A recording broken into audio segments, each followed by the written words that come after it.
మంచి ప్రశ్న. కేటీఆర్ గారు మున్సిపల్ శాఖ మంత్రి ఉన్నప్పుడు అక్కడ అన్ని రకాల డ్రైనేజ్ క్లీన్ చేయడం, క్లియరెన్స్ పోవడానికి ఈ వర్షపు నీళ్లు బయటికి వెళ్ళడానికి సంబంధించి ప్లాన్ చేసినాం, డ్రైన్లు కట్టించినాం. దానికి సంబంధించినటువంటి గేట్లు కూడా అక్కడక్కడ గేట్లు ఎక్కడెక్కడైతే బ్రేక్ పాయింట్స్ పెట్టాలో పెట్టినాం. మొన్న వచ్చినటువంటి వర్షానికి సంబంధించి మోంతా తుఫాన్ వస్తుందని చెప్పి తెలిసి కూడా రాష్ట్ర ప్రభుత్వం దాని మీద స్పందించలేదు. కాబట్టి వర్షం 10-15 సెంటీమీటర్లు కురిసిన తర్వాత అప్పుడు అధికారులు వరంగల్ మీద వర్షం పడుతుంది, వరంగల్ ప్రాంతంలో తీవ్రమైన వర్షం పడుతుంది సమస్య ఉత్పన్నమైంది, దానికి బాధ్యత వహించాలి. ఇవాళ ముంబాటికి వారే బాధ్యులు, రేవంత్ రెడ్డి గారే బాధ్యులు.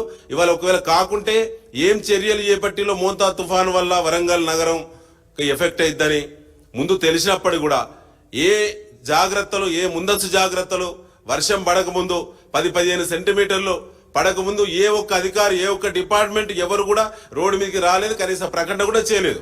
దీనికి ఖచ్చితంగా ముఖ్యమంత్రి రేవంత్ రెడ్డి మున్సిపాలిటీ సంబంధించి మున్సిపల్ అడ్మినిస్ట్రేషన్ వారి దగ్గర ఉంది కాబట్టి వారే దానికి బాధ్యత వహించాలి. వారు జూబ్లీహిల్స్ ఎన్నికల మీద ఉన్నటువంటి దృష్టి వరంగల్ జిల్లా మీద లేదా తెలంగాణ రాష్ట్రం మీద, పాలన మీద లేదు.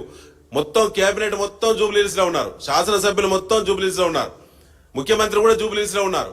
కాబట్టే ఇవాళ ఈ సమస్య జరిగింది. దీనికి ప్రజలు నష్టపోయారు. దీనికి కాంగ్రెస్